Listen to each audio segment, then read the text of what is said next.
দর্শক, বংশুমালীর আয়োজনে স্বাগত আপনাদের। আজকে ক্ষণকালে অতিথি হিসেবে রয়েছেন লেখিকা ও সাংবাদিক রওশন হক। রওশন হক, আপনাকে স্বাগত ক্ষণকালী স্টুডিওতে। স্বাগতম ভাইয়া, আপনাকে এবং আপনার ক্ষণকালের দর্শকদের, আংশুমালীর দর্শকদের শুভেচ্ছা জানাই। শুভ সকাল। আমাদের এখানে বাজছে 11টা, সকাল 11টা। আশা করি ভালো আছেন সবাই। হ্যাঁ, আমরা সবাই ভালো আছি। আর যতটুকু ভালো থাকা যায় এই প্যান্ডেমিকে আর কি, এটা তো সব জায়গায় একই অবস্থা। আপনি যেভাবে আছেন আমরাও সেভাবে আছি, অনেকটা ঘরবন্দি, অনেকটা মানে বাইরের সাথে যোগাযোগ মানুষের বন্ধ, যার ফলেই হয়তো আমাদের এই সুযোগটা খুলে দিয়েছে প্রযুক্তি, যে আমরা মুখোমুখি হতে পারছি নানাভাবে, নানা সরাসরি হতে পারছি ভার্চুয়ালি হলেও। সেই তো আমরা এখানেও আমাদের কি অবস্থা? হ্যাঁ, আমরা কথায় চলে যাই রওশন হক, কথায় চলে যাই, আলাপে চলে যাই। জি, অবশ্যই। আলাপে চলে যাওয়ার আগে একটু দর্শকদের জানিয়ে নিই, রওশন হক লিখছেন, গল্প লিখছেন মূলত উনি, আর সাংবাদিকতা করছেন উত্তর আমেরিকায় প্রথম আলোর হয়ে। সবচেয়ে মজার জিনিস, যেটা প্রশ্নতে আসবো, আমরা চলে যাই প্রশ্নতে আবার রওশন হকের কাছে। প্রশ্ন হলো, রওশন আপা, আপনার পড়াশোনার শুরু সায়েন্স, তারপর চলে আসলেন আপনি এমবিএ করলেন, ব্যাংকার হলেন, অর্থাৎ বাণিজ্যে চলে গেলেন। আপনি বাণিজ্যে চলে যাওয়ার পর আবার ফিরে আসলেন সাহিত্যে, সাহিত্যের সাথে সাংবাদিকতা। এই যে চারটা বিষয়ে কিন্তু পরস্পর বিরোধী অনেকটা। তো এই বিষয়গুলো সামলান কিভাবে, এই জিনিসটা জানতে চাচ্ছি প্রথমেই রওশন আপা। আপনি জেনেছেন অনেক কিছু এর মধ্যে। সেই জানান বিষয়গুলো আমি একটু ঠিক করে নিই।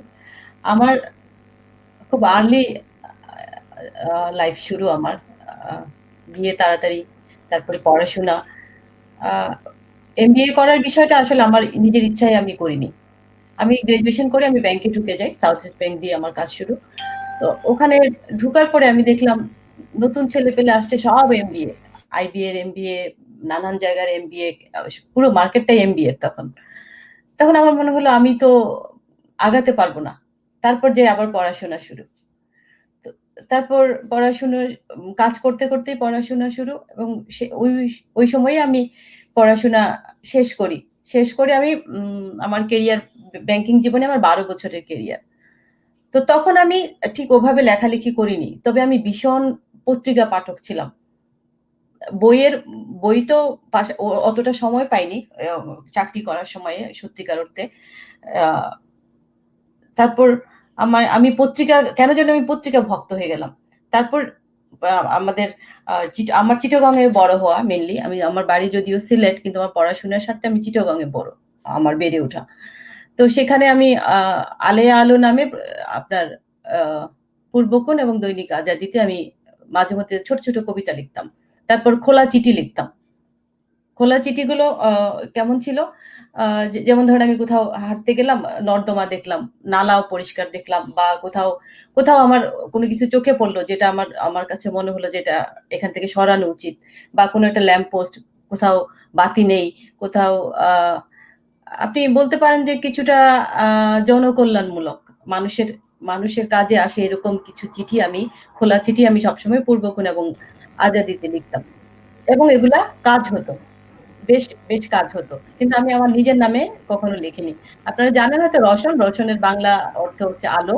সে আলে আলো নামে আমি লিখতাম এবং আমার এলাকায় বেশ কাজ আমি ওভাবে করেছি। এরপর থেকে আপনি বলতে পারেন যে আমি আমার সাহিত্য আমি যা লিখছি এগুলোকে আমি ঠিক সাহিত্য বলব না। honestly বলব না।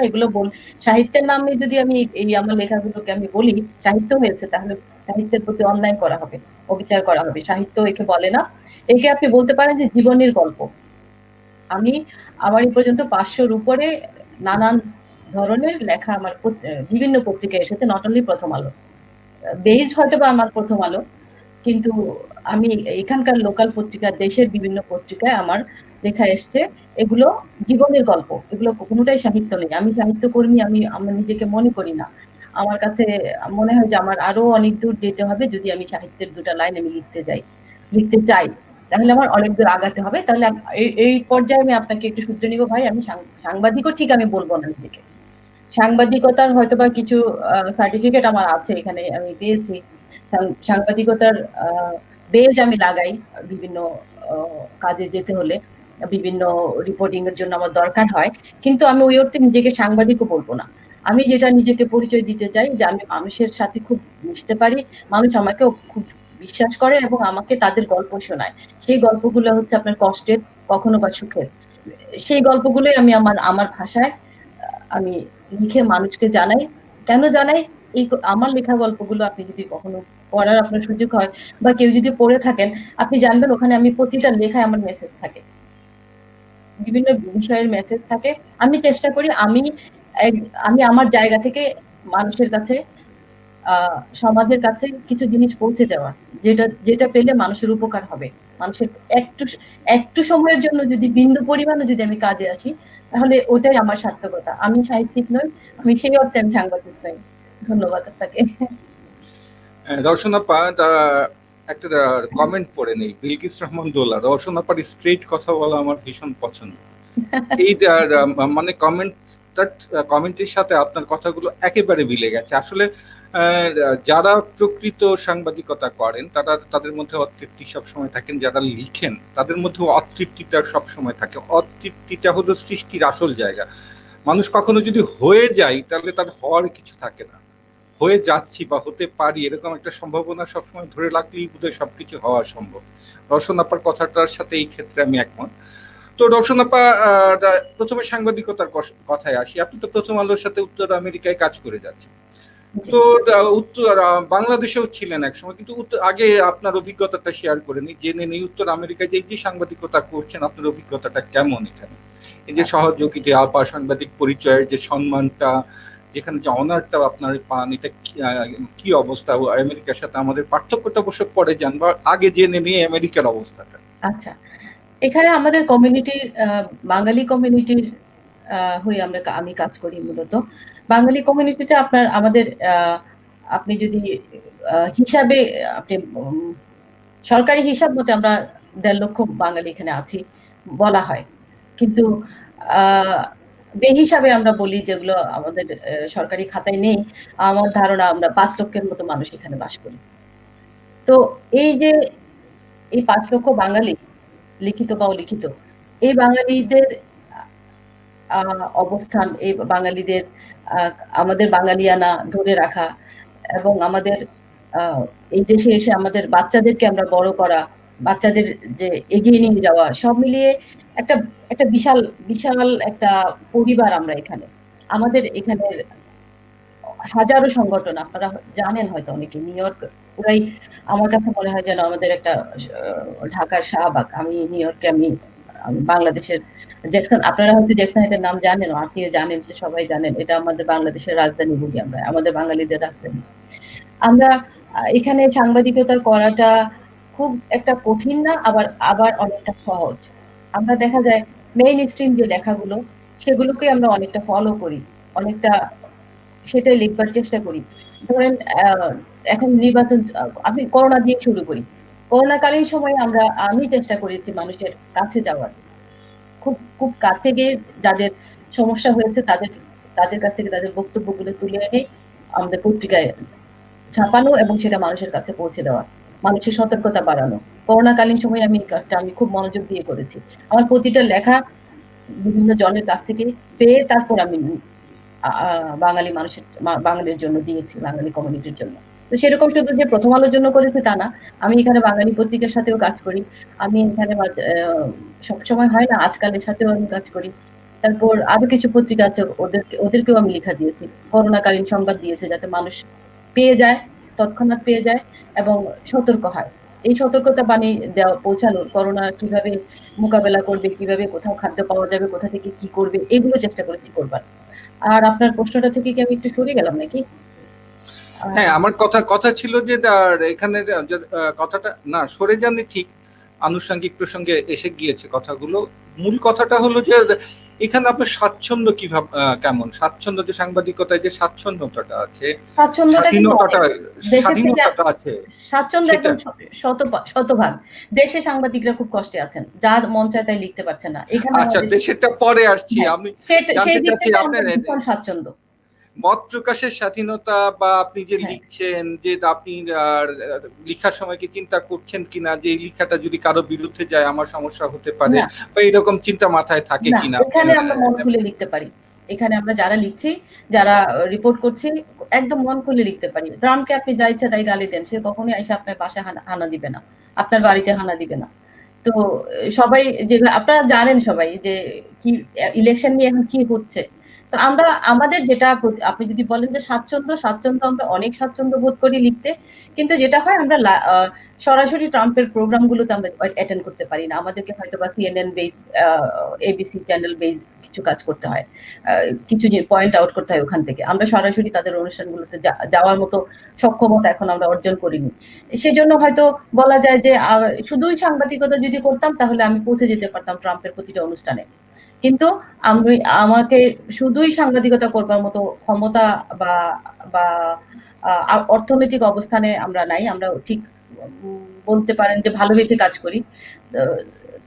সেরকম বেতনভোগী সাংবাদিক যদি হতাম, বেতনভুক্ত সাংবাদিক হতাম, তাহলে আমরা একদম CNN এর মতো কাজ করতে পারতাম, ABC এর মতো কাজ করতে পারতাম। আমার ধারণা আমি সেই ক্যাপাসিটি আমি রাখি কাজ করবার। কিন্তু আমাকে তো পাশাপাশি অন্য কাজ করতে হয়।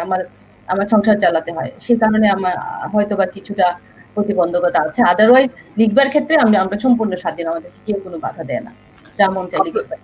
রওশন আপা, আপনার কথার পরিপ্রেক্ষিতে একটা কথাতে আসি, সেটা হলো প্রফেশনালিজমের যে কথাটা আমাদের ওখানে উঠে সবসময়। এই যে আপনি বললেন, আমাদের উত্তর আমেরিকাতেও দেখি একই অবস্থা। এই যে আমাদের সাংবাদিকদের অর্থনৈতিকভাবে মানে বেড়ে ওঠা সম্ভব হয় না, স্বাবলম্বী হওয়া সম্ভব হয় না, সেজন্যই হয়তো আপনি যেমন ট্রাম্পের অনুষ্ঠানে পৌঁছতে পারছেন না। আপনি কি মনে করেন যে আমাদের বাংলাদেশে এই অর্থনৈতিক মানে নিশ্চয়তা বা স্যালারির একটা বেতন কাঠামো নেই বলেই আমাদের সাংবাদিকতার মান ক্রমে নেমে যাচ্ছে, এরকম কি আপনার মনে হয়? অবশ্যই, অবশ্যই। আমরা যদি সংসার চালানোর মতো বেতন পেতাম, আমি বলব না যে একদম আমাদের আ গাড়ি বাড়ি দিয়ে রাখতে হবে। কিন্তু সংসার চালানোর মতো বেতন যদি পেতাম আমরা অনেক ভালো করতে পারতাম। অ আ পত্রিকার জন্য আরো একদম একনিষ্ঠ কর্মী হয়ে কাজ করতে পারতাম। তাই বলে যে এখন যে করছি না, তাও না। কিন্তু আমাকে যদি পাশাপাশি আরেকটা কাজ করতে হয়, সেক্ষেত্রে আমি 100% আমার দিতে পারি না। আমার আম রিপোর্ট বের হওয়ার পরে কষ্ট লাগে। মনে হয় যেন আরেকটু ভালো হতে পারত। আমার যদি কালকে সোমবার থেকে আমার কাজে যেতে না হতো, তাহলে আমাকে হয়তোবা আরেকটু ভালো কাজ করতে পারতাম। আর কেন পারছি না? কেন কেন আমাদেরকে বেতন দিতে তারা পারছে না? এটা একটা বিশাল বড় প্রশ্ন। এ আমরা পত্রিকা যারা চালান, আমরা না চালালেও আমরা এতটুকু বুঝি যে পত্রিকাটা বেস করে আপনার বিজ্ঞাপনের উপরে। এখন বিজ্ঞাপন চলে আপনার দেশের অর্থনৈতিক অবস্থার উপরে। তো এখন দেখা যাচ্ছে করোনা এসে যতটুকু ছিল বিজ্ঞা দেখা গেল একটা কোম্পানি, ধরেন একটা প্রাইভেট হাসপাতাল। তার কাছে ৫০ টা পত্রিকা যদি প্রতিদিন যায়, তাহলে সেই কোম্পানি বা ৫০ টা পত্রিকা কিভাবে বিজ্ঞাপন দিবে? আর সেই পত্রিকাই বা কিভাবে চলবে? অনেকটা এরকম হয়ে গেছে। একদম বাঁধা কোনো বিজ্ঞাপনদাতা কোনো পত্রিকাতেই নেই। এটা হচ্ছে তাদের তাদের ব্যর্থতা। আ আ পত্রিকা চালানোর পিছনে ব্যর্থতা। তাহলে ওনারা যদি বিজ্ঞাপনই না পান, তাহলে পয়সাটা আসবে কোত্থেকে? আর ওনারা বা আমাদেরকেই বা কোথা থেকে দিবেন? এই বিষয়গুলো এসে যায় আরকি। আর এখন করোনা হওয়াতে তো আমেরিকার বলেন আর নিউইয়র্কের বলেন ব্যবসা একদম আমি বলব যে নাই হয়ে গেছে। কয়েকটা ডাক্তারি প্রতিষ্ঠান ছাড়া, হাসপাতাল ছাড়া, ডে কেয়ার সেন্টার ছাড়া আর কিছু নেই। তাহলে প্রথম আলো নর্থ আমেরিকা চলবে কোথা থেকে? পকেটের পয়সা দিয়ে তো আর পত্রিকা চালানো যায় না। তো সেক্ষেত্রে আমরা আশাও করতে পারি না তেমন কিছু একটা। তারপরেও যেটা দেখা যায় যে আমাদের এখানকার যিনি সম্পাদক উনার ব্যক্তিগত কানেকশনেই এই পত্রিকাটা চলছে। আমার ধারণা আমি যদি ভুল না বলে থাকি। আমার ধারণা উনার ব্যক্তিগত কানেকশন থেকেই এই পত্রিকা রান করছে এবং আমরাও এর সাথে আছি। থাকবো যতদিন চলে। ঠিক বেতনভোগী হতে হবে বা বেতন পেতে হবে এরকম কোনো কথা নেই। আমাদের যেহেতু লিখার একটা আকাঙ্ক্ষা আছে, লিখার একটা ক্ষুধা আমার ভিতরে আছে। আমি লিখে যাবো। সেটা যে পত্রিকায় হবে হোক। তো ওই দিক থেকে আমি চিন্তা করি না এই মুহূর্তে বেতনের বিষয়টা। বা আগে পত্রিকা চলুক, দেখা যাক, স্বপ্ন দেখি। তো তো রোশন আপা, আমাদের দেশের কথা আপনি শুরু করেছিলেন, আমি থামিয়ে দিয়েছি, সেই কথাটা আবার শুনতে চাচ্ছি সেখান থেকে। দেশেও আমাদের একই অবস্থা ভাইয়া, দেশেও যতটুকু জানি যে বিজ্ঞাপন বন্ধ। বিজ্ঞাপন যদি বন্ধ থাকে তাহলে পত্রিকা চলে না। পত্রিকা চালাতে গেলে বা অনেক সাংবাদিক পালতে গেলে যে পরিমাণ পয়সা পত্রিকা ওয়ালাদের লাগে, সেই পরিমাণ পয়সা তারা পাচ্ছেন না। এটা আমরা একদম অনেস্টলি বলছি যে এটাই হচ্ছে কারণ। এবং দেখা যাচ্ছে এখন আবার কিছু অনলাইন প্রযুক্তি হয়ে গেছে। আমরা যারা হাতে হাতে হাতে লিখে লিখা দিতাম, এখন অনলাইন বেস হয়ে যাওয়াতে মানুষ আর ওভাবে লাগছে না। আমি কম্পিউটারে বসে 10 জনের কাজ করতে পারছি। তো সেখানেও কিছু মানুষের কাজ চলে যাচ্ছে বা কিছু মানুষ বেকার হয়ে যাচ্ছেন। তো দেশেও একই কারণেই পত্রিকা বন্ধ হয়ে যাচ্ছে বা সাংবাদিকরা চাকরি হারাচ্ছেন। সেটা হচ্ছে আমি হয়তো বলতে পারি না এভাবে যে তারা ইচ্ছে করে বেতন দিচ্ছেন না। এই কথাটা আমি বলতে পারছি না। তারা দিতে পারছেন না। তারা রওশন আপা, এখানে একটা প্রশ্ন আছে, এখানে একটা প্রশ্ন আছে। আমাদের যতগুলো, আমাদের বিশেষ করে আমাদের দেশে যে মানে গণমাধ্যমগুলো চলে, প্রতিটা গণমাধ্যমই পিছনের মালিক যারা আছেন তারা সবাই প্রতিষ্ঠিত, তাদের বেশিরভাগই প্রতিষ্ঠিত ব্যবসায়ী, তাদের বিভিন্ন গ্রুপ আছে এবং অনেকে আছেন যে তারা দেশের মানে হাতে গোনা 2-4 জন 5 জনের মধ্যেই আছেন তারা। তো এই পত্রিকাগুলোর থেকেও দেখা যাচ্ছে ছাঁটাই হচ্ছে। তো এইখানে বেতনের সমস্যা বা অর্থনৈতিক সমস্যাটার সাথে আপনার কথার একটু মিলছে না মনে হচ্ছে। দর্শন আপা কি বলেন? আপনার সাথে কিছুটা আমি একমত, আবার আবার কিছুটা না। আমি আপনার সাথে 40% একমত। আর বাকি 60% আমি বলব, এক্ষেত্রে আমাকে আপনার মনে হতে পারে যে আমি পত্রিকা মালিক। আসলে তা না। ব্যাপার হচ্ছে তারা যেটা যেটা আমার ধারণা, আমি যেহেতু ব্যাংকে ছিলাম, যে আপনার এবছরে আপনার যদি ৳10 রান হয়, ৳10 কোনো বিজ্ঞাপন সংস্থা থেকে আসে, সেই ৳10 দিয়ে ৳8 দিয়ে তারা চেষ্টা করবে তাদের পত্রিকা চালানোর। এই হচ্ছে সূত্র। তো আমি অনেস্টলি যেটা বিশ্বাস করি যে মনে হয় না যে কেউ ইচ্ছে করে কর্মী ছাঁটাই করছে। একদম তার আসলে লাগছে না বা ওই পত্রিকা পারছে না চালাতে। তার আয় ব্যয় হিসাব করে সে এত মানুষ রাখতে পারছে না। সেই কারণেই অনেকটা আমার ধারণা যে অনেক মানুষ চাকরি হারাচ্ছেন। এটাই আমার ধারণা। তো আপা, এই যে করোনা কালে যে লোকগুলো চাকরি হারাচ্ছে এই করোনার সময়, সেটাও তো এক দৃষ্টি থেকে অমানবিক। এতদিন ওইটা থাকার পরে প্রচন্ড এই সময়টায় তাদের ছাঁটাই করে দেওয়া, তাদের তো পরিবার পরিজন নিয়ে এই অবস্থাটা অমানবিক কিনা? এটা আমাদের দেশের জন্য প্রচন্ড অমানবিক। এখানে সরকার যাদের চাকরি নাই তাদেরকে সরকার পালছে, সরকার দেখাশোনা করছে, কিন্তু আমাদের দেশের জন্য এটা প্রচন্ড অমানবিক। তারা হয়তো বা এই বিষয়টা দেখতে পারেন। আমি আসলে যেহেতু পত্রিকা মালিক নই, এই এতটা বিশদ আমি জানি না। তবে আমি কষ্ট পেয়েছি। আমাদের অনেক সিনিয়র ভাইরা যাদের জব নাই এই মুহূর্তে, তাদের জন্য ভীষণ কষ্ট লেগেছে। আমার মনে হয় আরকি যে শুধু সাংবাদিকতা করে এখন আর চলবে না। আমাদের সবাইকে ১ম এ আমাদের নিজের একটা পেট চালানোর একটা কাজ আগে খুঁজে নিতে হবে। তারপর পাশাপাশি আপনার শখের বসে বলেন আর বা আমরা আরেকটা কথা বলি যেটা হচ্ছে এ অর্ডারি সাংবাদিকতা। ভাই আমার এই কাজটা করে দেন। ফরমাইশি লেখা। ফরমাইশি লেখা বলেন বা আনন্দে লেখা বলেন, সেটা লেখা যাবে। কিন্তু ঠিক সাংবাদিকতা ওইভাবে করা যাবে না। আমাকে আমার কাজ, পেট চালানোর কাজ আগে করতে হবে। আপনি হয়তো জানেন কি জানেন না আমি জানি না। আমি এদেশে এসে আমি একটা ফার্মাসিউটিক্যালস কোম্পানিতে আছি। আমি এখানে মাইক্রোবায়োলজির উপরে কোর্স করেছি। তো তারা বলে মাইক্রোবায়োলজিস্ট। তো আমি আমার সংসার চালাতে পারছি বলে আমি পাশাপাশি বিভিন্ন পত্রিকায় লেখালেখি করতে পারছি। তো আমি আমার সাংবাদিক ভাইদেরকে বলব, প্লিজ আপনারা আগে নিজের ব্যবসা তৈরি করেন বা নিজের একটা পেশা তৈরি করেন, তারপরে ওখানে যান। একদম এমনও আছে যে খেয়ে না খেয়ে সাংবাদিকরা আজকে রাস্তায় পড়ে আছেন। একদম কোনো কিছু নাই তাদের। তাদের পিছনে দেখবার জন্য তাদের কেউ নাই। তো আমার মনে হয় না যে আমাদের ওই পেশা ওইভাবে এইভাবে চালু রাখা উচিত। আমরা একদম সাংবাদিক পরিচয়ে পরিচিত আর হতে চাই না। এই ক্ষেত্রে সাংবাদিকতার ক্ষেত্রে যদি আপনি আলাদা পেশার সাথে যান, তাহলে সাংবাদিকতা তো মানটা নষ্ট হয়ে যাওয়ার অবশ্যই সম্ভাবনা আছে। নষ্ট তো সঠিক সাংবাদিকতা, এই ক্ষেত্রেও তো একটা সমস্যা হবে যে যেখানে আমাদের ফোর্থ স্ট্রাইক বলা হচ্ছে, চতুর্থ স্তম্ভ বলা হচ্ছে সাংবাদিকতাকে, সেই ক্ষেত্রে যদি প্রফেশনালিজমটা না থাকে, যারা পেশা হিসাবে না দাঁড়ায়, তাহলে এটার মানটা নষ্ট হয়ে যাওয়া স্বাভাবিক। এই ক্ষেত্রে তো দেশের প্রতি মানে আমাদের চিন্তার প্রতি, আমাদের চিন্তার প্রকাশ, আমাদের মানুষের চাওয়া পাওয়ার প্রকাশের ক্ষেত্রেও তো একটা ছাপ পড়বে। হচ্ছে না। এখন আপনি ব্যক্তি হিসেবে আপনি কি করবেন? ধরেন আমি রওশন হক, আমি যদি লিখে যদি আমি চলতে না পারি, তাহলে আমি কি কাজ খুঁজবো না? তো আমার লেখায় মান কমে যাবে, সাংবাদিকতার মান কমে যাবে, পেশার মধ্যে ডিসঅনেস্টি চলে আসবে। আজকে অনেকে বলে হলুদ সাংবাদিকতা। তা আমার আমার মনে হয় যে কোনো মানুষ ব্যক্তিগতভাবে চায় না এই ধরনের হলুদ সাংবাদিকতায় জড়িত হতে। যখন তার ব্যাকবোন একদম বসে যায়, সে যখন তার ঘর ভাড়া দিতে পারে না, এমনও মানুষ আছেন, সাংবাদিকরা আছেন যারা ৫-৬ মাস এখন ঘর ভাড়া দিতে পারছেন না বা গ্রামে চলে যাওয়ার চিন্তা ভাবনা করছেন। বাচ্চাদের স্কুলে বেতন দিতে পারছেন না, টিউশন দিতে পারছেন না।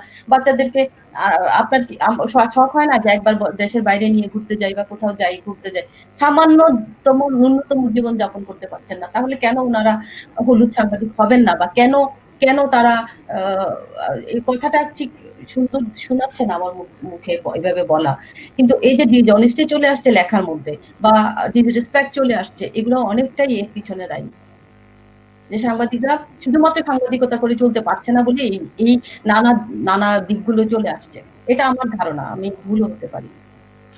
রসনাপা, এই ক্ষেত্রে আপনি যেন সাংবাদিকতায় যেভাবে মান নষ্ট হচ্ছে, অর্থনৈতিক সাহিত্যের ক্ষেত্রেও কিন্তু একই অবস্থা। বই বিক্রি করে বা লিখে কিন্তু চলছে না। যদি না চলে, একজন মানুষ যদি সাহিত্যটা মন দিয়েই করতে না পারে, তাহলে তো সাহিত্যের মানটা উঠে আসবে না। সেক্ষেত্রে কি আমাদের সাহিত্য মানের দিকে এইটা পড়ছে না, প্রেশারটা পড়ছে না, ছাপটা পড়ছে না? পড়ছে। আপনি আমি যে আজকে বলছি যে আমার ৫৭০টার উপরে লেখা বেরিয়েছে, তো আপনি তো জানতেন না। আমি ছাড়া এটা কেউ জানে না। তাহলে মানুষ তো পড়ছে না। মানুষের সময় কোথায়? আমাদের এখানে নিউ ইয়র্ক টাইমস এর একটা আপনার ইয়ে হয়েছিল, এই যে কি বলে, আ একটা ওয়ার্কশপ হয়েছিল। সেখানে বলেছে আপনি লিখবেন ১.৫ মিনিট। মানুষের সময় এখন মানুষের হাতে সময় ১.৫ মিনিট। ১.৫ মিনিটের মধ্যে আপনি যে কয়টা শব্দ লিখতে পারবেন, সেই কয়টা শব্দই আপনার মানুষ পড়বে, সেই কয়টা শব্দই হবে সাহিত্য বা যা ইচ্ছা। কিন্তু মানুষের অর্থনৈতিক চাপের কারণে সাহিত্য নষ্ট হয়ে যাচ্ছে। যে যারা সাহিত্য করছেন তাদের আগে চাকরি করে এসে ঘর সংসার সামলিয়ে তারপর লিখতে বসেন। তো সেই আবার লিখতে বসে দেখা গেল যে আপনি যদি আমরা নিউজ যদি প্রতিদিন বাংলাদেশের দেখি, আমরা এক কলমও লিখতে পারবো না। কেউ, আমি না শুধু, আমার মতো কেউই লিখতে পারবে না। প্রতিদিন নানা ধরনের দুর্ঘটনা, নানা ধরনের অনিয়ম, অনৈতিক কাজ, এগুলোর কারণে মানুষের সুস্থ মানসিকতা নষ্ট হয়ে যাচ্ছে। তো আমি বলব যে আমাদের অর্থনীতিটাই হচ্ছে সবকিছুর মূলে। তো এই যে অর্থনীতি বা আপনি যেটার কথা বলছেন, যে আমরা অনেকে বলেন যে কর্পোরেট ওয়ার্ল্ড বা বাণিজ্যটাই যে বিশ্বে প্রধান হয়ে উঠছে, এমন একটা বিশ্বের কাছে আসলে মানুষের যে মানবিক দিকগুলো আছে, সাহিত্য একটা মানবিক দিক, যেটা সৃষ্টিশীল দিকগুলো, ক্রিয়েটিভিটি নষ্ট হয়ে যাচ্ছে মানুষের, তাহলে আগামী পৃথিবী কি মানবিকতা শূন্য হয়ে যাবে আপনার ধারণায়? তা হবে না, একদম তা হবে না।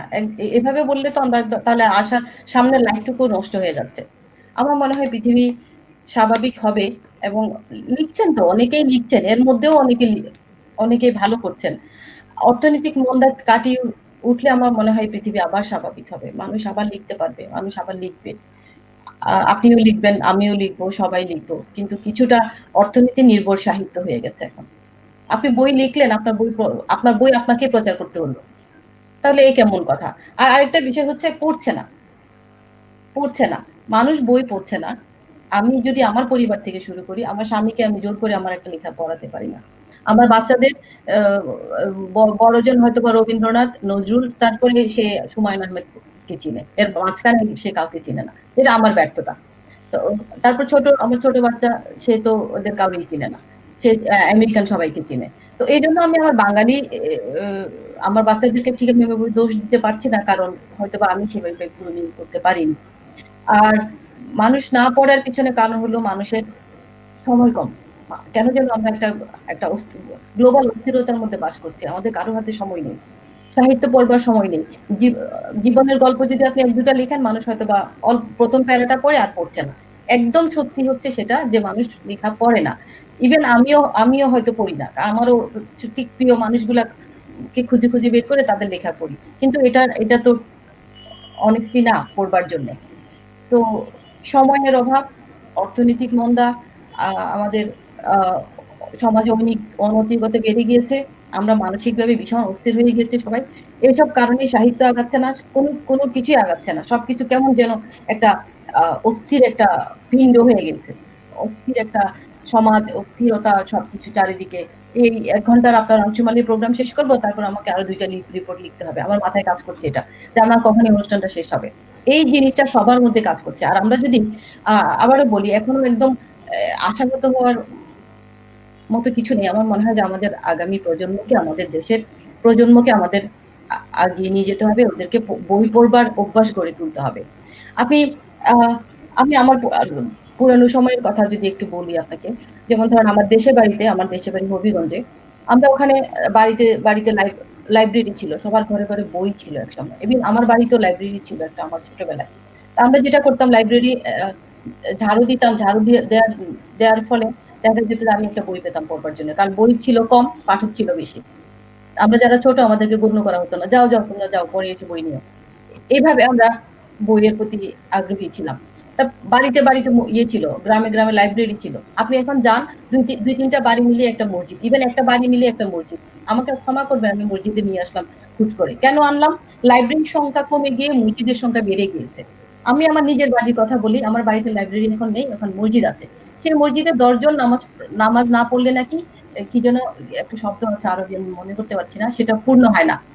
সামথিং পূর্ণ হয় না। সে কারণে ওই দেখা যায় ৫ জন ৬ জন মিলে নামাজ পড়ে। কিন্তু জানি একটা মসজিদে এক কাতারে ১০ জন থাকতে হয়। ১০ জন না হলে নামাজের কি যেন একটা পূর্ণ হয় না। কিন্তু মসজিদের সংখ্যা বেড়ে গিয়েছে, নামাজির সংখ্যা কিন্তু সে তুলনায় কমেছে। মানুষ যদি মনে করে যে মসজিদ বাড়িয়ে দিয়ে নামাজই বাড়বে, সেটা হয়নি। মানুষ ৫ ওয়াক্ত নামাজ এখন আর ঠিক ওভাবে পড়ে না। না হয় নামাজ পড়বার জন্য তো অ্যাড দিতে হয় কেন? কিন্তু বইয়ের পাঠক একদমই কমে গিয়েছে। মানুষ মনে করছে যে আ বই লাইব্রেরি নাই, বই পড়ে না। বাচ্চারা টিকটক বানায়, ভিডিও করে, আ ইয়েতে মানে গ্যাজেটে আসক্ত, মোবাইলে আসক্ত, নেটে আসক্ত। কিন্তু কেউ বই পড়তে চায় না। নেটেও যে বই আছে, কবিতা আছে, গল্প আছে, কোন বাচ্চা পড়ে না। সবাই টিকটক বানায়। তো এই যে একটা সমাজ আমরা তৈরি করছি, এটার জন্য আমরা দায়বদ্ধ। আমরা এর জন্য দায়ী। কেন আমরা পাঠাগার তৈরি করছি না? আমি নিজের কথা যদি বলি, আমি তো খুব বড় একজন মানুষ নই, খুব সাধারণ একজন মানুষ, কাজ করে খাই। মাঝে মধ্যে এটা সেটা লিখি। আপনারা আজকে কেন আপনাদের সামনে আসলাম? আপনারা কয়েকজন আমার পরিচিত মানুষ, বন্ধু মানুষ মনে করেছেন যে আমি হয়তোবা দুটো কথা বলতে পারবো তাই এনেছি। কিন্তু আমি আসার যোগ্য মানুষ না এখানটায় আপনাদের সামনে। এসে গেছি এনিহাউ। এসে যেহেতু গিয়েছি আমি মনে হয় কটা কথা বলতেও পারি। আজকে কেন আমার দেশে লাইব্রেরি নাই? আজকে আমার প্রতিদিন ইনবক্সে মসজিদের জন্য চাঁদা চাওয়া হয়। আজ পর্যন্ত একটা মানুষ বলেনি আমি লাইব্রেরি করবো, আপা টাকা দেন। তো আমি হয়তোবা নিজে দিলাম বা কারো কাছ থেকে নিয়ে দিতে পারি। আমার দেশে পাঠাগার দরকার। আমার আমাদের দেশে বাচ্চাদেরকে শিক্ষিত করতে হবে, জেনারেশনকে বইমুখী করতে হবে। এদেরকে নেটে থাকবে, অবশ্যই নেটে থাকবে। কিন্তু কিভাবে আমরা বইমুখী করতে পারি? কিভাবে আমরা এদেরকে জনকল্যাণ আমার কাছে মনে হয় যে বাচ্চাদের হিউমার অনেক বেশ সেন্সিবল বাচ্চা-কাচ্চা আমাদের। কিন্তু আমরা কেন যেন গাইড করতে পারছি না। আমাদের গ্রামে-গঞ্জে আপনি দেখবেন যে আমি তো সীমান্ত পাড়ের মানুষ। ওখানে হেঁটে গেলে ভারতে চলে যাওয়া যায় নদী পার হয়ে। কিন্তু ওখানে একটা সময় লাইব্রেরি ছিল, বই পড়তো মানুষ, কম্পিটিশন দিয়ে আমরা বই পড়তাম। এখন ওখানে ঘরে, ঘরে বসে এই আপনার ফেন্সিডিলের আ আড্ডা, তাসের আড্ডা, জুয়ার আড্ডা। ওইসব এলাকা এখন এলাকায় মানে আপনার আমি বলব যে ত্রাসের রাজত্বই চলে অনেকটা। এগুলো কেন হচ্ছে? কেন নষ্ট হচ্ছে? কেন আমার এলাকার মানুষ এই বাচ্চারা তাস খেলছে? স্কুল এখন তো করোনার কারণে স্কুলও নাই। স্কুলগামী ছেলেপেলে কমে গেছে। তবে সেই ক্ষেত্রে স্কুলগামী মেয়েদের সংখ্যা বেড়েছে। সেই ক্ষেত্রে আমি আমাদের প্রাইম মিনিস্টারকে ধন্যবাদ দিব। উনি মেয়েদেরকে অনেক দূর এগিয়ে নিয়ে গেছেন। কিন্তু আমার মনে হয় কি আমাদের প্রতিটা মানুষকে আমাদের যার জায়গা থেকে সচেতন হতে হবে। আমরা দেশের বাইরে যারা এসেছি তাদেরকে দেশের সাথে লিঙ্ক আপ রাখতে হবে। একদম দেশ ছেড়ে দিলে হবে না। আহ আ কাপ্তান ভাই আমি কি পুরা সরে গেলাম? ডিরেক্ট হয়ে গেলাম নাকি আপনার কথা থেকে? না, না, না, ঠিক আছে। কোথা তো থেকে কোথায় এখানে চলে গিয়েছি দেখেন? এখানে রওশনাপ্পা আরেকটা প্রশ্নে চলে যাই একটা। যে এই যে আপনি বললেন যে বই পড়া হচ্ছে না। এর জন্য যে বই কেনার সামর্থ্য নেই তা তো না। যে যারা নেশা করছে আপনার কথা অনুযায়ী বা এটা করছে। তো এটা তো আমাদের সামাজিক ব্যর্থতা একরকম মনে হচ্ছে যে আমরা সামাজিকভাবে যারা সামাজিক প্রতিষ্ঠাতে আছে তারা ব্যর্থ হচ্ছি আমাদের পরবর্তী প্রজন্মকে তৈরি করতে। তাই নয় কি? অবশ্যই এই ব্যর্থতা আমাদের। আমি বলব আমি বই পড়ছি না বলে আমার সন্তান পড়ছে না। আমি আমার এখন পরিবার তৈরি হয়েছে আমি ঘরে, ঘরে আপনি খেয়াল করবেন কারো ঘরে বই নেই। কেউ বই পড়ে না। কেউ আমাদের পিতামাতার দায়িত্ব সন্তানকে বইমুখী করা। তারা যে আ আপনি খেয়াল করবেন ছোট বাচ্চাদের হাতে আইপ্যাড। বাচ্চা জন্মের পরে বাচ্চা যখন কাঁদে তাকে আর দুধের বোতল এখন আর কেউ দেয় না। তাকে ফিডার আর কেউ দেয় না, ও ট্যাগ ধরিয়ে দেয় মারা তার ফেসবুকে ব্যস্ত থাকে। আমিও সেই মাদের একজন, আমি নিজেকে ওর থেকে দূরে সরাবো না। তো আমাদের একটা অস্থির জগতের মধ্যে চলে এসছে আমাদের পরিবারে এবং পাড়াতে। আমরা দেখেছি ছোটবেলায় আমাদের পাড়াতে আমাদের চাচারা ওই রাস্তা দিয়ে আসছেন, অনেক দূরের রাস্তা দিয়ে, আমরা এখানে সাবধান হয়ে যেতাম, খেলতে থাকলে সাবধান হয়ে যেতাম, বা যে কোনো কিছুতে সাবধান হয়ে যেতাম, দাঁড়িয়ে যেতাম, আমরা মুরব্বী মানতাম। এখন দেশে কোনো মুরব্বী নাই। আপনি মুরব্বীদের দেখবেন ছোট ছোট বাচ্চাদের দিয়ে ফেন্সিডিলের ব্যবসা করাচ্ছে, আপনার নানা ধরনের অনৈতিক কাজ করাচ্ছে। আমাদের দেশে এভাবেই নষ্ট হয়ে গেছে। আমি শুধু আমার গ্রামের কথাই বলছি, আমি জানি প্রতিটা গ্রামে এখন শিক্ষিত ছেলেরা নষ্ট হয়ে যাচ্ছে, স্কুলগামী ছেলেরা বই পড়ছে না, ছেলে মেয়েরা কেমন যেন হয়ে যাচ্ছে এগুলা। তারা, আপনি দেখবেন ফেসবুক, ছোট ছোট বাচ্চাদের ফেসবুক, তাদের টিকটক আইডি, কি সব ইউটিউব, মাই গড, এগুলো তো ভাবতেই পারিনি আমি। এখন মনে হয় আমি যখন এগুলো কথাগুলো বলছি, অনেক মারা বলবেন যে এইসব হচ্ছে আননেসেসারি কথা, আমাদের বাচ্চাদের সময়ের সাথে এগিয়ে নিয়ে যেতে হবে। হ্যাঁ, অবশ্যই নিয়ে যেতে হবে। আপনি একটু বললে হয়তো বা বাড়িয়ে বলা হবে, আমার দুটো মেয়ে এই দেশে আমি দেশ থেকে নিয়ে এসেছি, এদেরকে আমি কখনো দেখলাম না ফেসবুকে আগ্রহী হতে, কখনো দেখলাম না তাদের এই যে নেট বিষয়ে যে আগ্রহী, যে আমি যে শখটা করি, আপনি আমাকে দেখবেন ফেসবুকে কিছুক্ষণ পর স্ট্যাটাস দিই, ছবি দেই, সেলফি দেই, এই যে নিজের যে একটা শখ, এটা আবার এখানে এদেশের বাচ্চাদের মধ্যে নেই, আমাদের জেনারেশনে খুব আছে। তো দেশের ক্ষেত্রে বাচ্চাদের বই পড়ার অনাগ্রহের পিছনে কারণ আমরা মুরব্বীরাই। মুরব্বী শূন্য দেশ, মুরব্বী শূন্য গ্রাম, মুরব্বী শূন্য পাড়া। এটা আমি সবসময় বলি যে গার্জিয়ান নাই কারো, কেউ দেখবার নাই। আপনি পুলিশে যান, সেখানেও দুর্নীতি। আপনি রাজনীতির কথাতে নাই আসলাম, আর প্রতিটা বাচ্চা রাজনীতি বুঝে, কি অবাক লাগে, এত বুঝে ওরা। আমি চিন্তা করি যে এইটুকু বাচ্চা, বয়স কত হবে, 17-18, এই কিভাবে এত কথা বলে। তো এই যে রাজনীতি শিখাচ্ছি কিন্তু পড়া শিখাচ্ছি না, নৈতিকতা শিখাচ্ছি না। এই জন্য মানুষ বলে এখন প্রায়, আপনি হয়তো শুনেছেন যে 18 কোটি বাঙালি, 19 কোটি আওয়ামী লীগ। হ্যাঁ, তো এটা তো আমি বলবো না যে শেখ হাসিনার দোষ বা প্রধানমন্ত্রীর দোষ। তিনি একা কত করবেন? আমি আমার জায়গা থেকে অনেস্টি তৈরি করব, আপনি আপনার জায়গা থেকে আপনার এলাকা তৈরি করবেন। এভাবে যদি মানুষ ভাবে, তাহলে আমাদের সমাজ পরিবর্তন হতে বাধ্য। এবং আমার মনে হয় যে শেষ হয়ে যায়নি এখনো। আজকে যে এই আপনার রেপের এগেইনস্টে যে ফাঁসির রায় হল, বা রায় এখনো হয়নি, যে আলোচনা হলো যেরকম হবে, কিন্তু হ্যাঁ, সেটাও একটা সাজা, কিন্তু একটু চরম হয়ে যায়। এটা হলে হবে কি, রেপ করে মেয়েরা আর থানা পর্যন্ত যাওয়ার সুযোগ হবে না, বেশিরভাগ মেয়েকেই মেরে ফেলা হবে।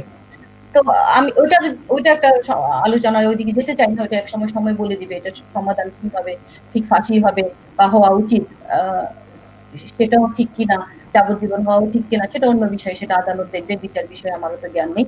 তবে সমাজ তৈরি করার জন্য আমাদেরকে আমাদেরকে লিডার লাগবে, আমাদের একজন লিডার দরকার হবে। আমি লিডার মানি, আমার শেখ হাসিনাকে আমি লিডার মানি, কিন্তু উনি কত দেখবেন, উনি জানেন না অত কিছু, ওনাকে জানানো হয় ছেকে নিয়ে।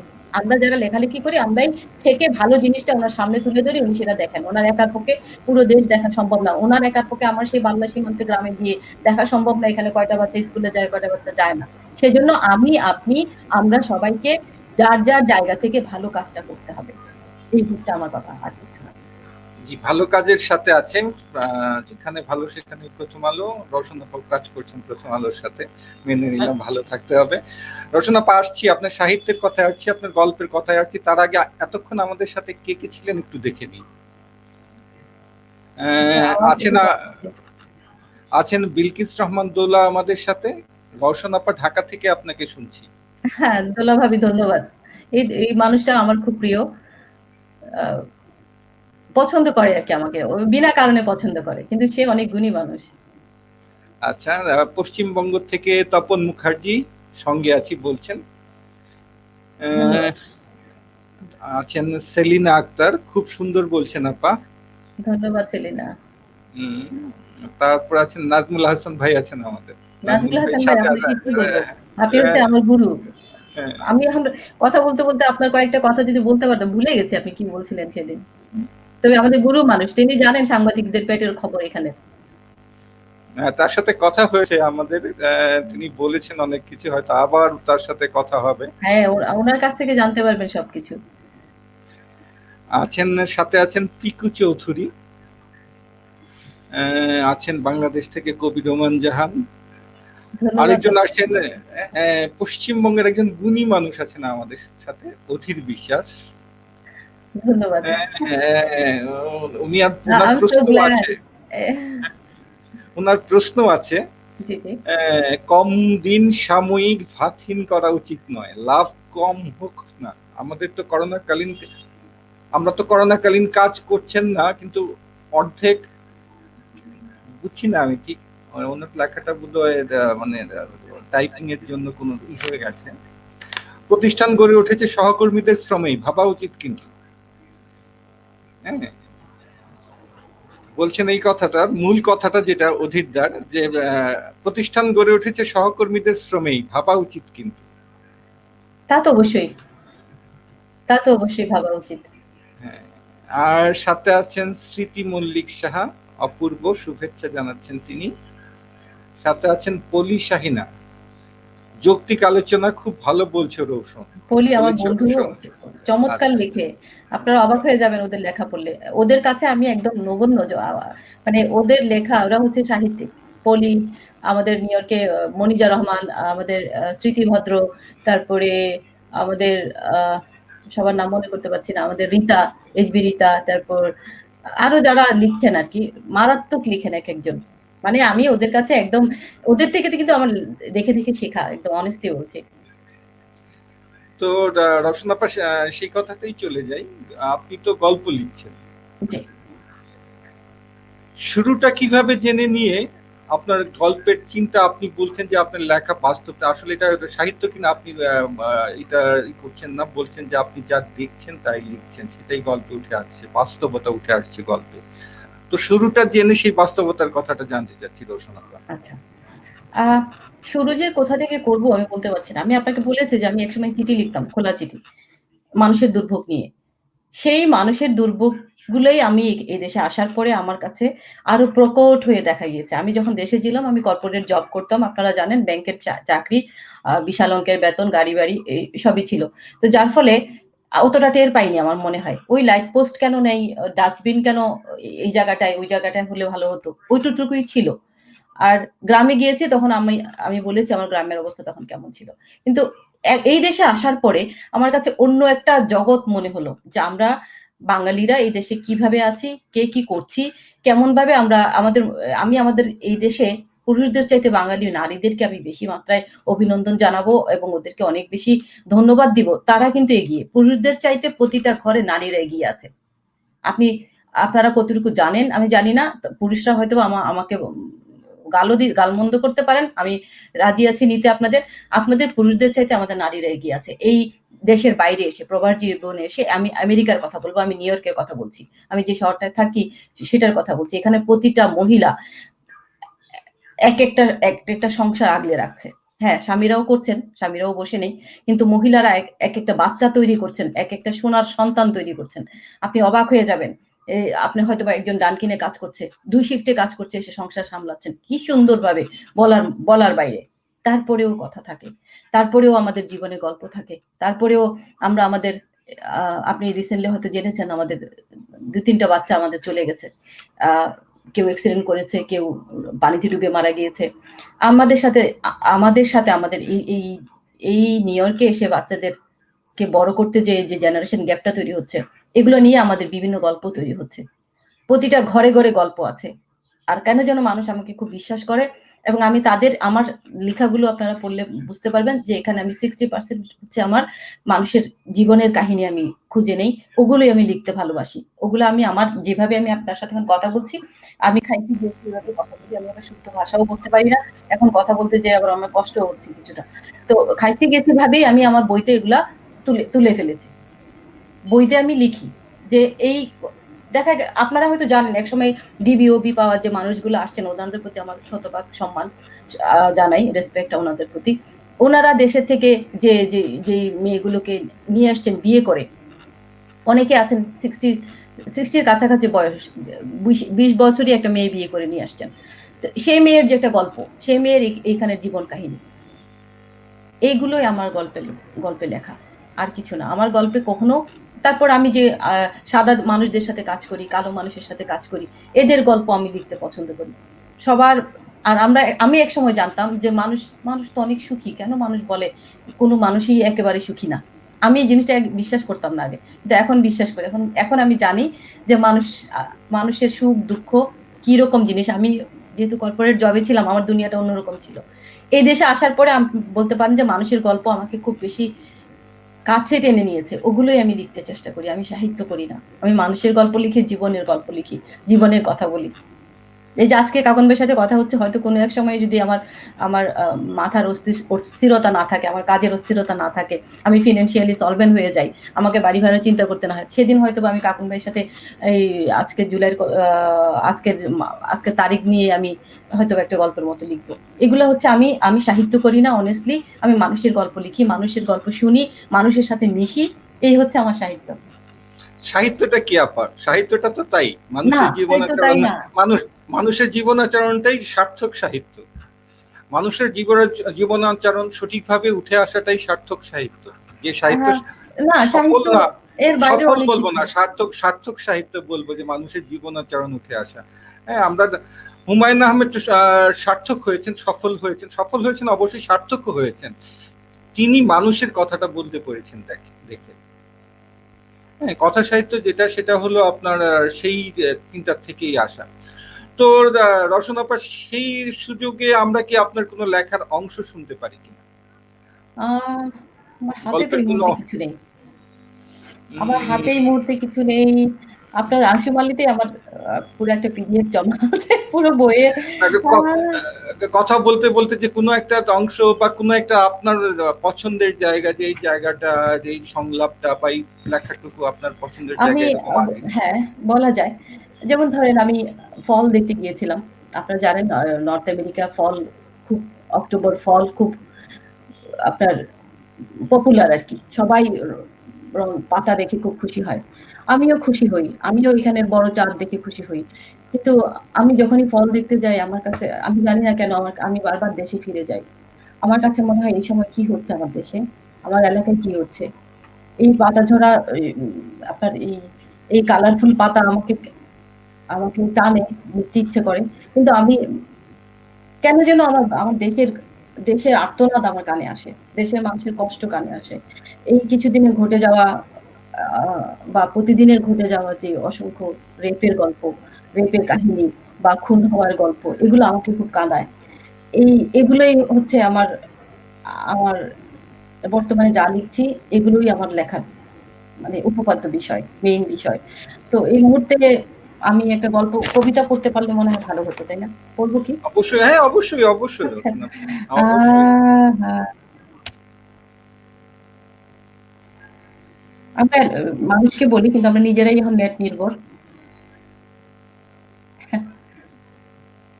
প্রযুক্তি নির্ভরতা আমাদের থাকতে হবে, কিন্তু প্রযুক্তি নির্ভরতা মানে এই নয় যে না আমাদের প্রযুক্তির সাথে মিশে যেতে হবে, মানবিক দিকটা হারিয়ে, ক্রিয়েটিভিটি হারিয়ে। এইটা সৃষ্টিশীলতা যেন নষ্ট না হয় আমাদের প্রযুক্তির সাথে মিশে। আমরা রসনাপার কবিতা শুনছি, হ্যাঁ, এবং এই পরিচয়টা ছিল না যে রসনাপা কবিতা লিখছেন। আমরা লেখক হিসাবেই বলছি, যে কবি হিসাবে বলি, যে একটা নতুন পরিচয়ের সাথে অংশুমালির দর্শকরা পরিচিত হবেন, যারা রসনাপার গল্প পড়ে অভ্যস্ত। তারা রসনাপা, আমরা অপেক্ষায় আছি আপনার কবিতা। আমাকে আরেকটু সময় দিবেন কি? হ্যাঁ, অবশ্যই রসনাপা। আমি একটা ছোট কবিতা পড়ছি। এটাকে কি বলবো? আমি কবিতাও বলবো না, গদ্যও বলবো না, পড়ে ফেলি, হ্যাঁ? ক্ষমা করবেন, আপনাদের মতো আমি পড়তে পারি না। ভয়। অমাবস্যার অন্ধকারে আমার বড্ড ভয় হয়। ডিসেম্বর বৈশাখেও ভয় হয়। মিছিল মিটিং, সভা সমিতি, এমনকি দেশের গান শুনলেও ভয়টা তেড়ে আসে। ব্যথাটা মাথা হয়ে শরীর বেয়ে নেমে যায়। কুঁকড়ে আসে সারা শরীর। অনেক শীতে যেমন শরীরটা কনকনিয়ে জানান দেয়, অমাবস্যার পূর্ণিমায়ও তেমনি কষ্ট দেয়। মানুষ যখন দেশ করে, তখন ওই গতরটায় শিরশিরিয়ে জানান দেয়। সময় যায়, দিন বদল হয়, কেটে যায় বছরের পর বছর। কেউ জানে না আবার অনেকেই জানে না আমার নাগুনা কষ্টের প্রহর। পাক শকুনের সাথে ছিলাম ৭-৭টি মাস। আলো দেখি নাই, বাতাস পাই নাই, শুধু রাত আর রাত, শুধুই অন্ধকারের যন্ত্রণা। সন্ধ্যা হবার আগেই শ্বশুরের আদেশ ছিল, খালি সন্ধ্যা হবার আগেই শ্বশুরের আদেশ ছিল, কালি মাখো সারা গায়ে। চাটাইয়ে মুড়ে পার করেছি সারা রাত, স্বামীর দেখা মিলে নাই। শুনেছি ট্রেনিং নিতেছে কোথায়, যুদ্ধ করবে তাই। পাশের বাড়ির শাহাব আলী যোগ দিয়েছে শান্তি কমিটিতে। তাইলে স্বামী কেন আমার গেল ট্রেনিং নিতে? জানতে চাইলে শ্বশুর বলতেন, চুপ করো মাইয়া, তোমার এত প্রশ্ন কেন? বলছি তো কালি মাখো সারা শরীরে। দেশ স্বাধীন হয়েছে, শকুনেরা ফিরে গেছে, আধমরা শরীর নিয়ে বেঁচে আছি। ঘর নাই, স্বামীর লাশটাও দেখি নাই। লোকে বলে যাও, সরকার দেবে ঠাঁই। বাঁচবো আর কদিন, ওসবের আর দরকার নাই। নাম না জানা বীরঙ্গনা আমি। পাড়াগাঁয়ে আজও বেঁচে আছি একা অসহায়। দেশ তো স্বাধীন। এখনো এখনো কেন থামে না নির্যাতন? এখনো কেন নারী কেঁদে ভাষায় বুক? স্বাধীন দেশ, স্বাধীন জাতি, শিক্ষিত নারী, সমাজ সচেতন। তবে কেন এত আজও শিশু থেকে নারী পায় না ক্ষমা, পায় না বিচার? থাক, এটুকুই আজকে। অনেক বড় লেখা, পরে আরেকদিন শোনাবো আপনাদের। ধন্যবাদ। ধন্যবাদ রওশনাপা। রওশনাপার আরেকটা পরিচয় আপনারা পেয়ে গেলেন ইতিমধ্যে। তিনি কবিতাও লিখছেন এবং কবিতার মধ্যে আমাদের স্বাধীনতাকালীন সময় থেকে শুরু করে বর্তমান সময় সবই ছুঁয়ে গেছেন তিনি। তো রওশনাপা, এই যে কবিতার যে বিষয়, আপনি স্বাধীনতার সময় যে আমাদের যে আকাঙ্ক্ষা ছিল এবং এই স্বাধীনতা পরবর্তী যে আকাঙ্ক্ষা পূরণের যে জায়গাটা, সেই জায়গাটা নিয়ে আপনি কবিতায় লিখেছেন। এখন আমরা মুখ থেকে গদ্যে শুনতে চাই আসলে সেই আকাঙ্ক্ষার জায়গাটার আজকে আমাদের কি অবস্থা রওশনাপা? আকাঙ্ক্ষার জায়গা থেকে তো আমরা অনেক দূরে, তাই না? এখন হয়তো একদিন সবকিছু ঠিক হবে। আমি আমার গদ্যগুলোতে আমি সবসময় লিখে যাই। আমি শুধু আমি লিখি না, আরো অনেকেই লিখেন। কি বলবো, মাথায় আসছে না। আমরা অন্য কিছু প্রশ্ন করলে ভালো হয় আমার জন্য। আচ্ছা, তো এই যে আমি আমেরিকার জীবনযাত্রার সাথে আমাদের যে জীবনযাত্রা, আমাদের দেশের জীবনযাত্রা, আপনি দুটো জীবনযাত্রাই তো দেখেছেন। এটার মধ্যে মূল পার্থক্যগুলো কি কি মনে হচ্ছে আপনার? অন্য জায়গায় যাই। আমেরিকার জীবনযাত্রার সাথে আমাদের বাংলাদেশের জীবনযাত্রার কথা বলছেন? হ্যাঁ, সেটাই আর কি, যে পার্থক্যটা এখানে কোথায়? এখানে আমরা বাঙালিরা কিন্তু বাঙালিদের সাথেই আছি। যার ফলে আমাদের তেমন একটা জীবনযাত্রার পরিবর্তন হয় না। যেটুকু শুধুমাত্র আমরা ওই ঠান্ডায় একটু কষ্ট পাই, অন্যদের চাইতে বেশি হয়তো। এর বাইরে আমাদের জীবনযাত্রা একই রকম। আমরা কাজ করি, কাজ করে এসে আমরা সেই বাঙালি, আমরা ডাল ভাতেই খাই। দিন শেষে আমাদের ডাল ভাত, আলু ভর্তা, এটাই আমাদের এখানকার মোস্ট অফ দ্যা বাঙালির জীবন। আর আর এখানে আমরা যখন মেইন স্ট্রিম মানুষের সাথে মিশতে যাই, তখন আমাদের কিছুটা তো ল্যাপসেস আমাদের আছেই। আমাদের কথা বলার ল্যাপসেস আছে, আমাদের আমাদের আমাদের জানাশোনার ল্যাপসেস আছে, আমাদের আমরা রেসিজমেও পড়ে যাই। একদম যে পড়ি না তা না। এগুলো হচ্ছে আমাদের না জানার বিষয়ে। যেমন ধরেন আমি যেখানটায় কাজ করি, আমি আমাকে দিয়েই যদি বলি, আমরা প্রতিটা কথায় আমরা বলি ডাব্লিউ উচ্চারণটা বেশি করি। হোয়াট, হোয়াই, ওয়েন, এই ধরনের কথাগুলো ইচ্ছে করি। আমরা কখনোই আমরা সেই কথা আমাদের মধ্যে কেন যেন একটা প্রশ্নবোধক একটা প্রশ্নবোধক এবং কমান্ড আমাদের কথাবার্তায় চলে আসে, আমাদের লাইফস্টাইলে চলে আসে। এগুলা থেকে যদি আমরা দূরে সরতে পারি, আমরা হোয়াট এর জায়গায়, ওয়েন এর জায়গায়, আমরা ওয়াই এর জায়গায় যদি আমরা could you, can you, please, এগুলো যদি আমরা ব্যবহার করতে শিখি, আমরা এই সমাজের মানুষের সাথে কাজ করে আর উপরে যেতে পারবো। আমাদের মধ্যে ডমিনেটিং একটা ভাব আছে আমাদের বাঙালিদের মধ্যে। হয়তোবা এটার পিছনেও তো অনেক বড় কারণ আছে। না পেতে আমরা জোর করে কেড়ে নিয়ে পাওয়া শিখে গেছি। আমরা আমাদের বাঙালির জন্মলগ্ন থেকে আমরা না পাওয়া জাতি। আমরা ব্রিটিশদের শাসন, আমরা পাকিস্তানিদের শাসন হয়ে আছি। এখন আবার পাকিস্তান, ভারতীয়, চায়না শাসনের মধ্যে আবদ্ধ হয়ে আমরা না পেতে আমরা কেড়ে নিতে শিখেছি। কেড়ে নিতে শিখতে যেয়ে আমাদের মধ্যে কেন দিবে না, বা কেন করছো না, কেন আমি পাচ্ছি না, এই কেন শব্দটা আগে চলে আসে। এটাকে যদি আমরা পিছিয়ে নিয়ে যাই, আমরা যদি এই দেশে ইংরেজি আমাদের এই দেশে আমি বলি না শিখতেই হবে, এটা ব্রিটিশ ইংরেজি না, এটা আমেরিকান ইংলিশ, এটা আমরা বলতে বলতে বলতে শিখে যাই। যেমন ধরেন আমি চিটাগং এ বিয়ে হয়ে চিটাগং এর ভাষা শিখেছি, আমেরিকান ভাষাটাও সেরকম, আমাকে কাজ করতে করতে শিখতে হবে। কিন্তু একটা জিনিস আমাদেরকে জানতে হবে উপরে উঠতে গেলে, সেটা হচ্ছে এখানকার কিছু সভ্যতা আছে, কিছু সভ্য জিনিস আছে, আমাদেরকে ওরা অসভ্য বলে, আমরা জোরে লাউড কথা বলি, আমরা প্রশ্ন ছুড়ে দেই। এগুলো থেকে যদি আমরা একটু সাবধানে যদি কৌশলী হয়ে সরে আসি, তাহলে মেইন স্ট্রিমে আমাদের কাজ করার কোনো বিষয়ই না। এরা আরেকটা কথা আপনাকে বলি, এখানে বেশিরভাগ মানুষই অশিক্ষিত আমেরিকাতে মধ্যে। আমরা সেই তুলনায় শিক্ষিত মানুষ, আমরা মাস্টার্স করে এসেছি সবাই। আর এখানে 12 পাসের পরে কিন্তু কেউ লেখাপড়া করে না, কারণ পে করতে হয় বলে। তো সে কারণে এই আপনার নেটিভ আমেরিকান যেগুলো, এগুলো বেশিরভাগই অশিক্ষিত। অশিক্ষিত না হলে বলেন ট্রাম্পের মতো একটা লোককে প্রেসিডেন্ট করে কেউ? যারা এবার শিক্ষিত মানুষ, তারা কিন্তু এবার ট্রাম্পকে কেউ ভোট দিবে না। তো এই হচ্ছে কাহিনী আপনার এখানকার জনগণের সাথে তো মিশতে হলে আপা আমাদের এখানে এখানে এখানে আরেকটু প্রশ্ন দিলে, আপনি তো আমেরিকায় বসে ট্রাম্পকে যেভাবে বললেন যে ট্রাম্পকে অশিক্ষিত মানুষ, ট্রাম্পকে দেখেন বিনা বাধায় বলে গেলেন।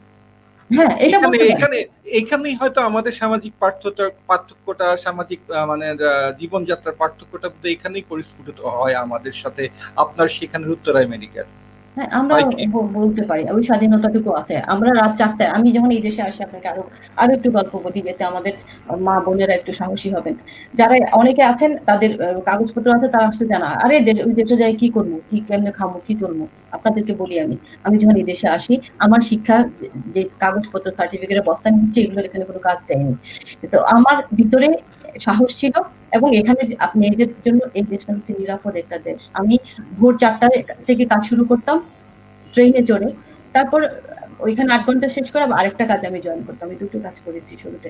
তো এই দেশ মেয়েদের জন্য, আপনার মেয়েদেরকে আপনি খুব একদম সানন্দে আপনি বড় করতে পারবেন। আপনাকে কেউ দুটো কথা বলবে না। আপনার মেয়ে কি কাপড় পরলো সেটা নিয়ে কেউ আঙ্গুল তুলবে না। আপনার বউ কার সাথে ঘুরলো এটা নিয়ে কেউ আঙ্গুল তুলবে না।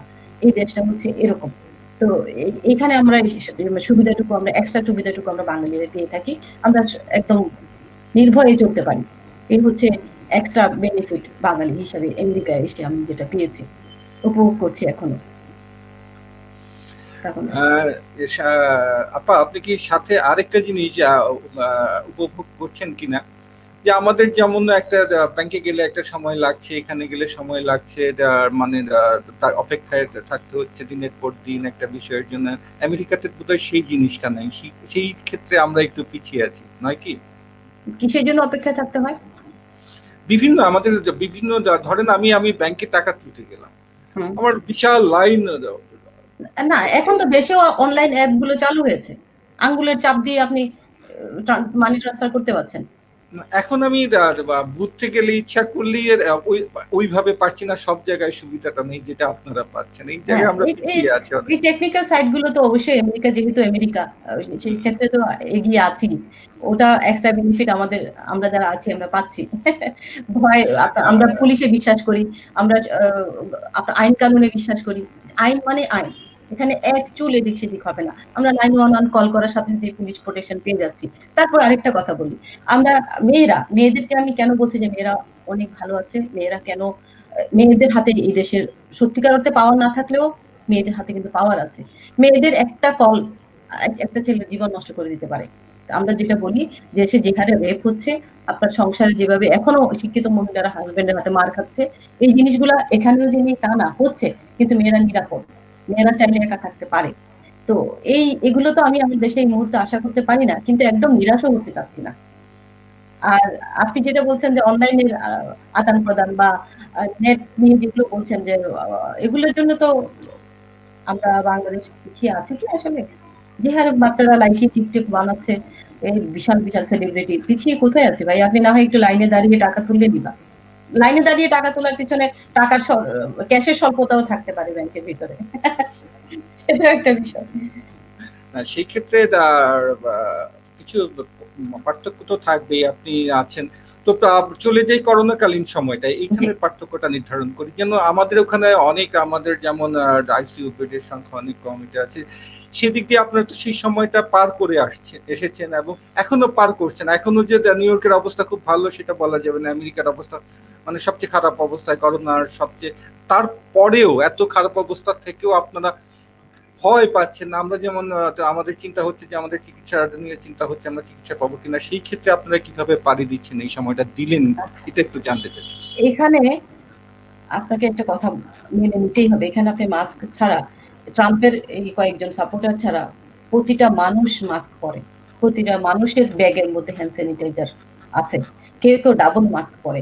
এখানে মানুষ প্রচন্ড সচেতন, এখানে সচেতনতাই আমাদেরকে করোনা থেকে মুক্তি দিবে এবং দিচ্ছেও, এখন কমে এসেছে। প্রথম দিকে মানুষ সচেতন ছিল না, এটাও সরকারের একটা ভুল ছিল। সরকার যদি ফেব্রুয়ারি মাসে লকডাউন দিত, আজকে 2 লাখের উপরে মানুষ মারা যেত না।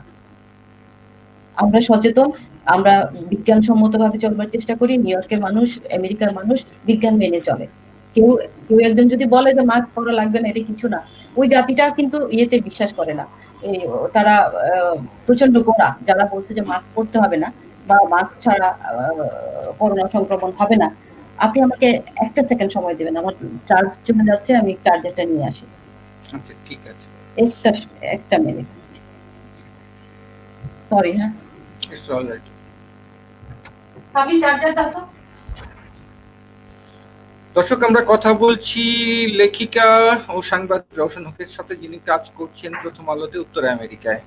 শুনলাম তার কাছে করোনাকালীন, এখন কথা বলছি করোনাকালীন জীবনযাত্রা নিয়ে, তার লেখক জীবন, তার গড়ে ওঠার সব নিয়ে আমরা মোটামুটি কথা বলেছি। এখন আমরা কথা বলবো করোনাকালীন সময় নিয়ে কথা বলছি। ফিরেছেন রওশন হক, ফিরছি আবার তার কাছে।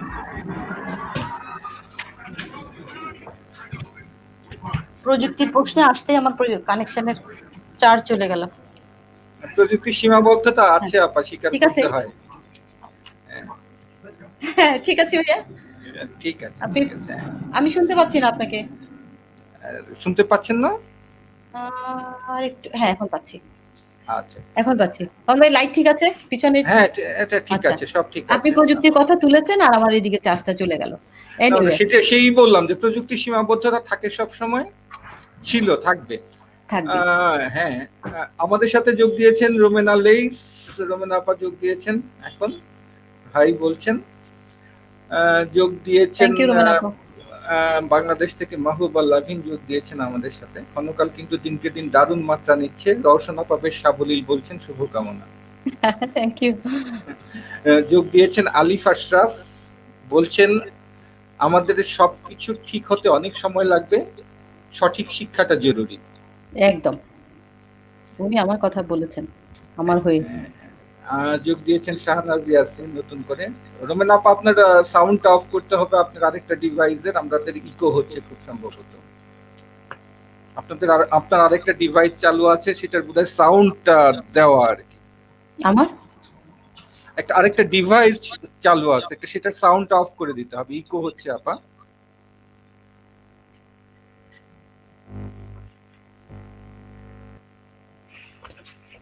হ্যাঁ আপা, আমাদের সময় শেষ ইতিমধ্যে। আমরা শেষ সময়ে অংশমালীর দর্শকদের উদ্দেশ্যে যদি আপনি কিছু বলতেন।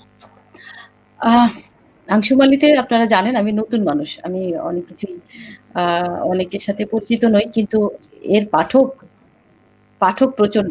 আমি দেখেছি আমার এক একটা লেখা প্রায় 275 পর্যন্ত শেয়ার হয়েছে। আমি আপনাদের সবাইকে আমার কৃতজ্ঞতা জানাই, আপনাদেরকে ধন্যবাদ জানাই, অংশমালীর পাঠকদের, অংশমালীর দর্শকদের। আপনারা অনেক ভালো থাকবেন, নিরাপদে থাকবেন। করোনা আবারও বাড়ছে, নিজে নিরাপদে থাকবেন, আপনার পাশের জনকে নিরাপদে রাখবেন। মাস্ক অবশ্যই মাস্ক পরবেন। যে যত কথাই বলুক, মাস্ক ছাড়া আমি এই করোনা মুক্ত হতে পারবো না, এটা মনে রাখতে হবে। মাস্ক পরবেন, ডাবল মাস্ক পরবেন, বাচ্চাদেরকে মাস্ক পরা শেখাবেন। আপনি মাস্ক না পরলে আপনার পরিবারের বাচ্চা মাস্ক পরবে না। আর স্যানিটাইজ থাকবেন, হ্যান্ড স্যানিটাইজার ব্যবহার করবেন, নাক মুখ ঢেকে চলবেন। এই হচ্ছে আমার কথা। আর আপনারা সবাই অনেক নিরাপদে থাকবেন, ভালো থাকবেন। একটা মানুষও যেন আমরা এই করোনায় আর না হারাই। আপনারা যারা আজকে আমাকে দেখলেন, শুনলেন, আপনাদের প্রতি কৃতজ্ঞতা। ক্ষমা সুন্দর দৃষ্টিতে দেখবেন। অনেক বড় কথা হয়তো বা বলে ফেলেছি। ভুল আমি মানুষ তো, ভুল হতেই পারে। আপনারা ক্ষমা করবেন, ভালো থাকবেন। জি কাকুন ভাই। ধন্যবাদ রওশন আপা। অংশুমালীর দর্শকরা শুনলেন রওশন আপাকে। অংশুমালীর পক্ষ থেকে আমি প্রতিদিন মাস্ক পরতে বলি, আজকে এই কথাটা রওশন আপাই বলে দিলেন। স্বাস্থ্যবিধিটা মেনে চলা এই মুহূর্তে জরুরি। সামনে শীত আসছে আমাদের এখানে, এবং এই সময়টা হয়তো আরো খারাপ হবে করোনা পরিস্থিতি, সেই আগাম প্রস্তুতিটা আমাদের রাখতে হবে। সেই ক্ষেত্রে সবাই ভালো থাকবেন, অংশুমালীর সাথে থাকবেন। আগামীতে দেখা হবে আরো কোনো ব্যক্তিত্বকে সাথে নিয়ে, আপনাদের সাথে কথা বলবো, শুনবো তার কথা। সে পর্যন্ত সবাইকে ধন্যবাদ, ভালো থাকবেন সবাই। ভালো থাকুন সবাই।